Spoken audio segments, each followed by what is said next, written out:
This is the Storyworks Roundtable, where we have conversations about craft, because becoming a successful author begins with writing a great story. Hello and welcome to this week's Storyworks Roundtable. Today, Kathryn and I are talking about scary stories because it's the beginning of November. We just had Halloween, so it seems timely. At least in my part of the world, darkness is descending earlier and earlier every day. Yes, same here. It's curl up in a blanket and scare yourself season. Definitely. Do you enjoy scary stories? Is this something you like? It depends on your definition of scary. And I think this is where we can have a lot of fun with what is scary, because I think everybody has different levels of scare that they're okay with. I hate the jump scare. I don't watch horror movies because some of that's just a little too much for me, but I love suspense and tension and twisting things in kind of grotesque or weird ways that make you go, oh, or that you get that cringe in the pit of your stomach where you're like, I don't want to know what's coming next. Like, all of that can be really rewarding at the end of a story, to have that release of tension. So yes, I do enjoy scary stories. Yeah, I agree. Yep. Yeah. And I think the jump scare type of scary stuff is dominant in film. I don't know how you would accomplish that in a book. You know, a film is getting so many of your senses involved simultaneously. And so in a book, I think the tension is really that creeping anxiety of, what's going to happen? What's going to happen? Yeah. Yeah. And it's inevitable too. Like, no matter what your protagonist does, you just know something really terrible is going to happen and they can't seem to prevent it. And it's that inevitability of the fact that something terrible is going to happen that is the scary bit for me. It's like, there is no way out. Right. Right. And even if we don't write horror or creepy stories per se, I think we all need to craft scenes that meet those goals, that mount tension, that creeping anxiety up to something happening, something surprising. You know, we know it's coming, but we don't quite know what it is. Even if we know who the monster is or what the monster is, part of the success depends on an element of surprise. Would you agree? Yes, I agree. Surprise is definitely that element that creates the punch, right? Right. You know, we were talking before the call about the lottery, Shirley Jackson's famous, iconic story. And as the story progresses, we have so much of that creeping tension, that mounting anxiety, and we don't know what's going to happen until it does. Exactly. Yeah. Yeah. And you know it's something bad, but you can't pinpoint why you know it's bad, because it's so mundane and yet not. Like, it's just slightly off. And so you're just like the whole time like, oh no, what's going to happen? So yeah, it's that ratcheting up in ways that are kind of twisted from a normal, tension building thing, where your reader isn't really sure exactly what's going to happen. Whereas, I mean, I think a lot of other genres or the scenes that aren't necessarily scary and you're still ratcheting tension, your reader can kind of follow the tension and they're like, oh yeah, okay, I get it. We're starting to be in more peril, or there's this, or there's that's adding to the tension. I think scary twists that tension a little bit to where your reader is not quite sure. Wait, where is this leading to? I don't like this. I don't like this. I don't like this. Rather than, yep, I see where we're going. Right. I think it's keeping the reader off balance that makes it work so well. You know, if we think of the jump scares in film, we know the thing is around the corner. We know that encounter is coming. And then when it happens, it's not so much that we're surprised as that, all of those things, all of the elements are working together to make us startle, to get that reflex from us. Whereas with the lottery, which is such a masterful story, as you said, it's so mundane, we're growing a sense of dread as the story progresses. But as you said, we don't quite know why. So it's that intrigue of something's wrong here, but I can't put my finger on it. Right, exactly.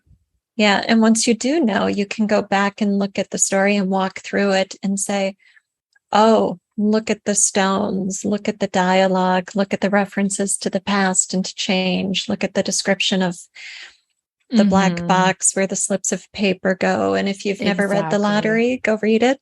Right? Go find it. Shouldn't be hard to find. No, I'll it's link online. It in the show notes. Great. Yeah. It was the New Yorker should have it. It was it published in 1948.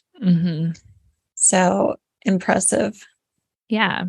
As you were talking about that, I was also thinking about like monster stories and things where you're scary is the outside force that, like of a monster or of a villain or of a, something like that. I think the most successful scary stories for me that focus on a monster is the one where the monster is not revealed fully, right? So it's more figment of your imagination than it is words on the page.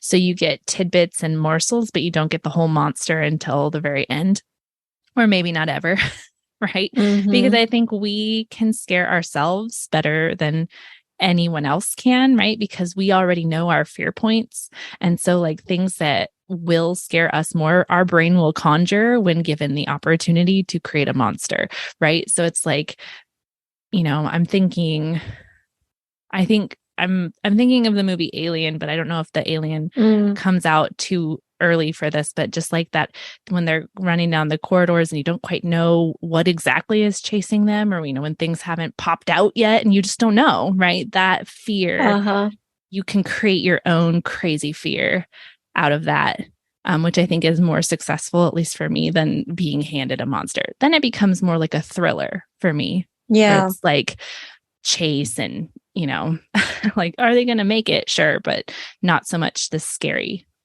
bit. Right.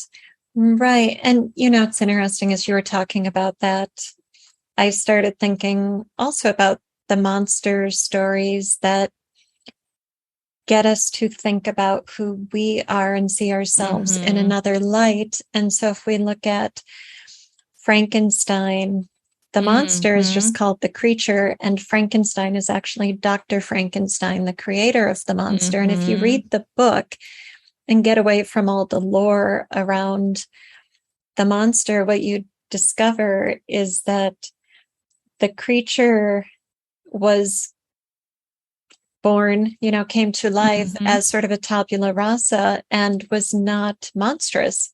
No. Looked monstrous, but was like a newborn babe trying to find out, who am I? Where do I belong? Looking for his father. And he becomes a monster because of the way he's treated by others. So then is the monster Frankenstein? Dr. Frankenstein is the monster society that can't get beyond the creature's appearance and help him to discover how he might fit in and be useful.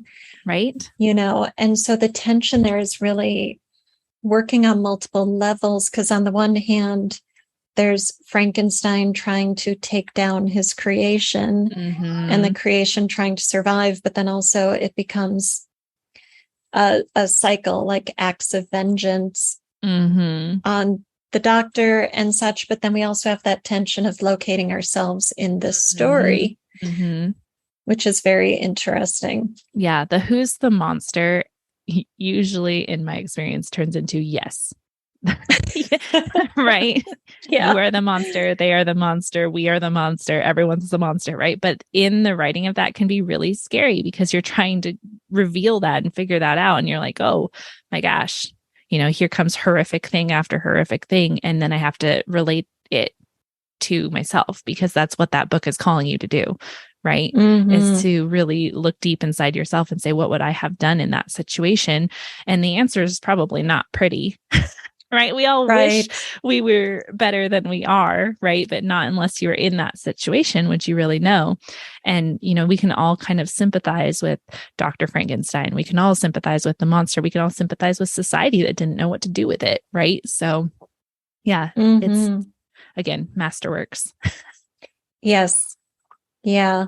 And the Island of Dr. Moreau is another one of those where we have Mm-hmm. the mad scientist as villain, but then there's also the creatures and every Mm-hmm. you have to look beyond Moreau as the mad scientist at science in society, that era of science, and what Mm-hmm. scientists were willing to do to make their discoveries, and how that was playing out with things like vivisection, Yeah. which is really what the story is a commentary on. Yeah, exactly. But it uses that creepy and the grotesque to kind of draw you in, right? The intrigue of like, oh, ooh, yuck, and that's scary, and then it makes you think, right? Right. Yes. Well, there's the mystery. Mm-hmm. Prendick doesn't understand. So there's the mystery to unravel, and the noises at night and all of the Mm-hmm. secrecy and such. And so that's a layer of creepy. And then as he starts to make discoveries, and we still don't know why this is happening or what it's all about, it just builds layer upon layer, which takes the story from something that goes bump in the night and chases us to a multifaceted exploration of humanity. Who knew a scary story could do so much?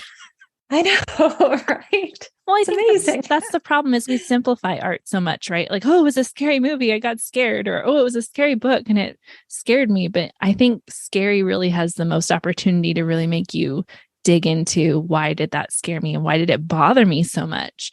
And what does that say about me and about the world around me, right? That is the thing that is scary. So there's like Mm-hmm. thrill scare that I just got, oh, scary. And then there's like truly scary, terrifying. And why is that so terrifying? Well, it's because it's usually rooted in a reality that we don't want to face. So, Right. mhm. Right. Yeah.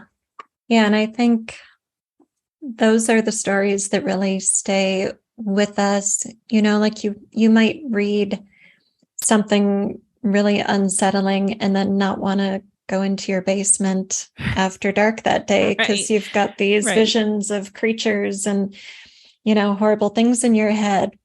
But what makes the story really work is that you're still thinking about it 2 days later in broad daylight, when you're Mm-hmm. thinking about those layers and what Mm-hmm. it's saying about life and being a Yes. human and such. Yeah, absolutely. I think this is why like psychological thrillers and things that really dig deep into the psyche and things like that, that's the scary that one, it really gets to me. And sometimes I can't read very much of it because I will think too much.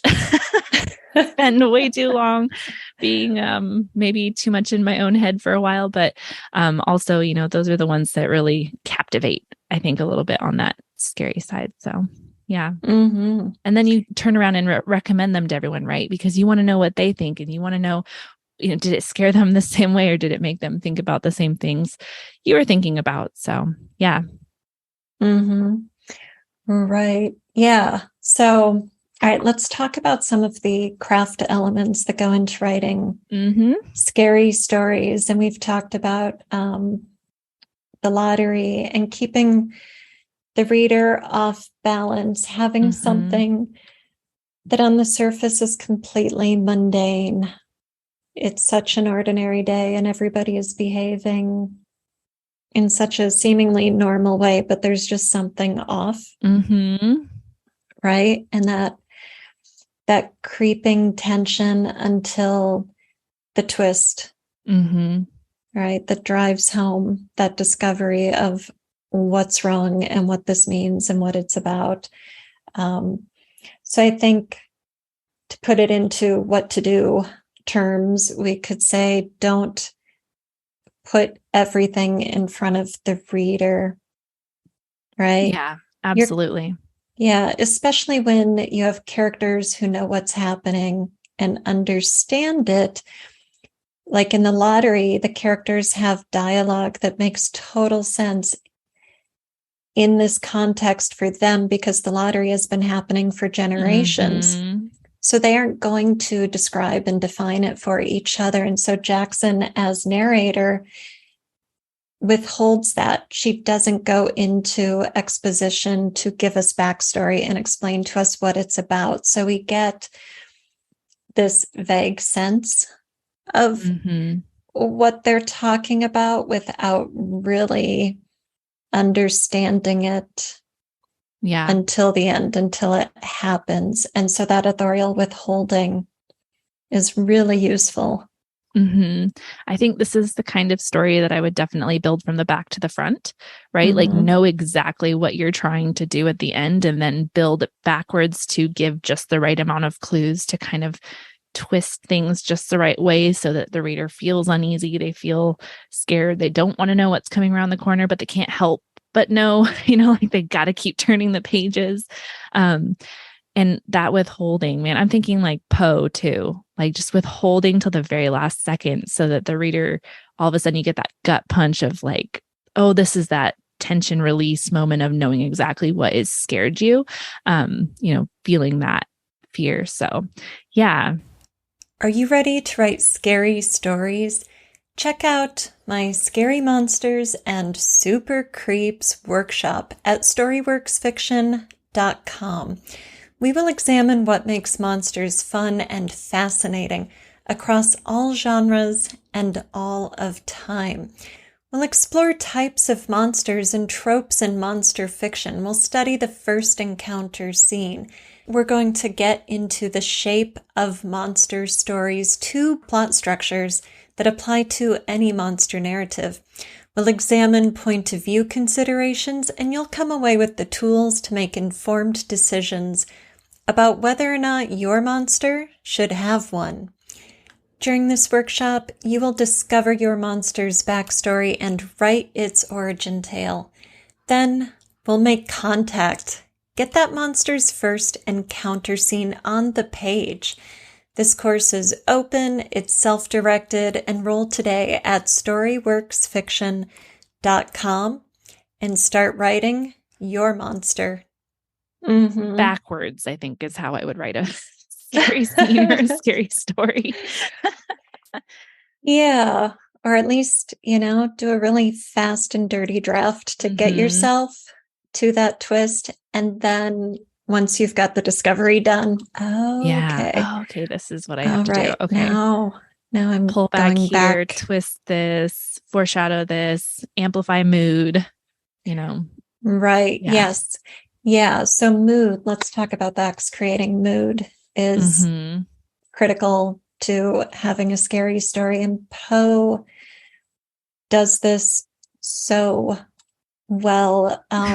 If you look at like the opening of the House of Usher or the fall of the House of Usher, we've got this guy on horseback, our narrator, going to visit his friend. So we get that kind of who, what, when, where, why detail in the opening paragraphs of this. But so much of this opening scene while he's traveling is all about mood. Why not open with him ringing the doorbell at the House of Usher? Yeah. Why open with him on the road? And well, it's fall. The trees are leafless. Things are dead. The sky is low and gray and flat. The roads are empty. It's cold. He's alone. You just get bleak isolation. Yes, exactly. I was going to say every time I've ever read a Poe story, I always just feel dark and heavy, right? Like everything feels dark and heavy, but there's an art to like creating that heaviness, right? Where the reader doesn't even really notice like why, but they just like, oh man, I already don't like this. And the empty roads, creating a sense of isolation, creating that sense that your character is the only one in the entire world, that just adds to the idea of something bad's going to happen, right? Like, why are they here all alone? This is not okay. Right. And as he approaches the house, we see the house and we get that description of the stone and the cracks in the facade and the grounds that are no longer, manicured Mm-hmm. or beautiful. And you have that sense of decay. And so it goes from Mm-hmm. bleak and cold to dying. You're like, Right. oh no, are you sure you want to visit this friend? Right. You're like, oh, thank goodness he's finally going to see someone else. Oh, wait, no, don't go in that house. Yes. Yeah. And we have no reason why, because there's no like talk of monsters. We aren't waiting for the jump scare, but we just know things are not good inside of there because of the mood established by all of this description. So we have a sense of foreboding. Are you on mute? I was sorry. I was being chattered to by a small child. Mm-hmm. Yes. But yes. Okay. So foreboding. Yeah. Yeah. So creating mood, you mentioned Alien, and I don't want to go into film because it's not our medium, but I will just, since you brought up Alien, I will just say, if you watch the opening scene of Alien, you have that sense of isolation and foreboding. And the camera is going through these long tunnel-like hallways, and everything is dim and there's no life. And it's quite long. The time before you get to the sleeping pods, and then they open and the crew comes out. Right. And then it's like, oh, they have breakfast. It's so normal. It's so mundane, like in the lottery. And they don't know what's about to happen to them. Right. And exactly. we don't know either, but we had the mood established through those opening shots that create the tension, right? Isolation, nobody to help you, darkness, foreboding, all of that is in that opening before the crew comes out of their capsules. Yeah. I'm thinking of a book I read, oh gosh, probably 15, 18 years ago, called The Oath by Frank Peretti. And it's probably something nobody else has ever read, but that's fine. And the thing is though, it's stuck with me. And part of that was the mood and the isolation. It's a monster story, but it's kind of like a supernatural thing. Anyway, it doesn't really matter. They're isolated in a mountain community, forested, like all kind of poor, isolated people. And so you get that feeling of even if they asked for help, nobody would come. Right. And so it's just, again, like that as you enter into the book, you just know like this community, it can't get help. It can't get people to care. They're in it on their own. And even 15 years later, I remember that feeling of like, this could wipe everyone out and no one would care. Right. And that's a terrifying feeling that no one will come, no one will help, no one can care. Right. And it's the same thing with Alien. They're in space. No one can come, no one can help. Right. Isolated. And, pretty much the horror genre always does this, like take someone, throw them somewhere that they can't get out or nobody can come and get them. Right. But it works. Right. Because that creates the tension of, oh no, like they're the only one that can do something about this. And that is scary because being alone is probably the scariest thing any human can really have happen, right? We're built for community and built to be with other people and built to help fix and solve each other's problems. And so being alone is terrifying. Right. That's why Moreau is on an island. Yeah. Yes. Yeah. Another example of mood, which isn't a scary story, but does mood exceptionally well, is Ethan Frome by Edith Wharton. Yeah. If you want to feel cold and bleak and depressed, depressed in a good way, because it's a great novella. It is. Yeah, it's a great story. Yeah, I just reread it. But I remember the first time I read it was in high school, and it was summer. So it was like August. And I was so engrossed in this story. It felt like winter. Mm-hmm. It felt cold. It felt dark. It felt. Yeah. I got done with that story. I was like, why did I like this so much? But I It's really just did. so beautifully written. It Yes. is. Yeah. But Yeah. mood wise, and you just like come out of that like, man, Hmm. Right. but Well, it hits all the right feels. So, it does. And mood's not just for horror, folks. nope. Nope. You need it in everything, and every choice we make helps us set that mood. You know, if Ethan Frome were set in spring with the flowers blooming, or the House of Usher was set in summer with the sun beating down and, you know, Completely the different rivers mood. flowing or something. Yeah. Yeah, it would create a totally different mood, which would affect tension. Mm-hmm. It would change our experience of the story. Mm-hmm. Mm-hmm. Yeah. All right. So we've got mood, we've got contrasting the mundane with what's about to happen, keeping the reader a little off balance, anticipating something that is going to come. Holding all your facts back. Yeah. Don't show your hand. Yes, withholding things. So plant all the clues. So in hindsight, it's all there, but don't explain as you go, you know, and keep it natural to the characters,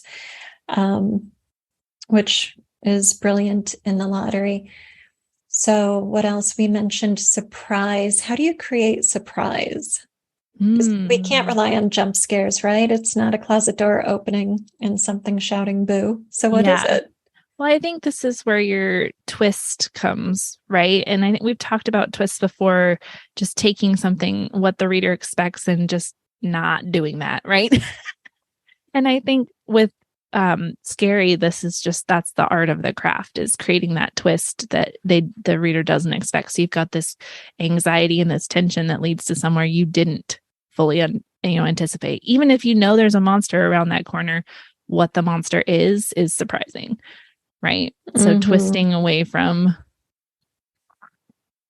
twisting away. I don't have anything more than that.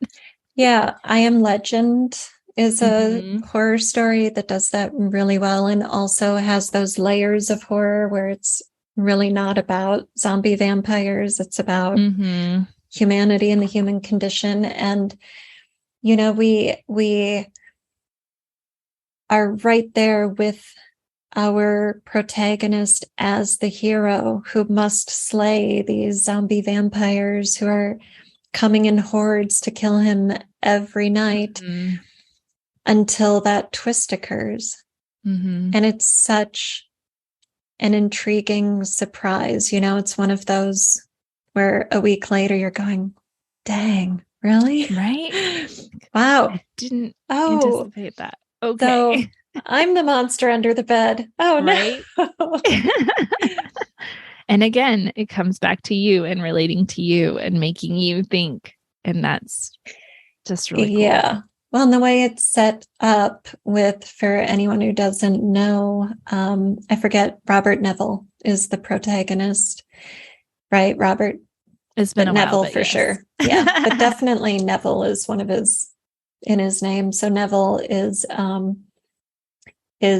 the last man alive as far as he knows. And then he meets a woman and he brings her home, and you think, okay, it's 2 against the zombie vampire hordes now.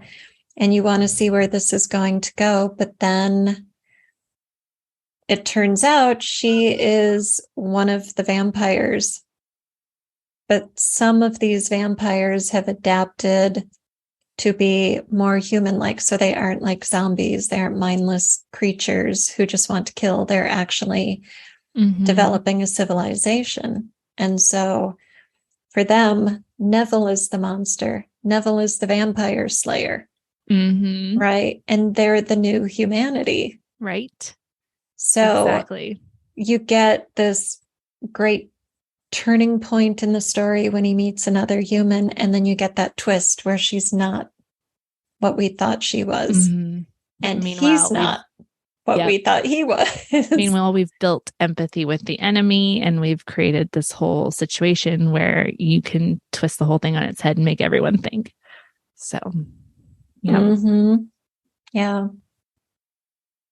What else? What have we missed? There must be more to crafting scary stories. Oh, there's probably always more. Mm-hmm. Right. Well, there you go. Read scary stories. Enjoy them. Read scary stories. Definitely. Yes. And I have a whole workshop called Scary Monsters and Super Creeps at storyworksfiction.com. So if you want to learn more about scary stories, check it out. Thank you for listening to the Storyworks Roundtable. Find all our shows, show notes, and videos at storyworkspodcast.com.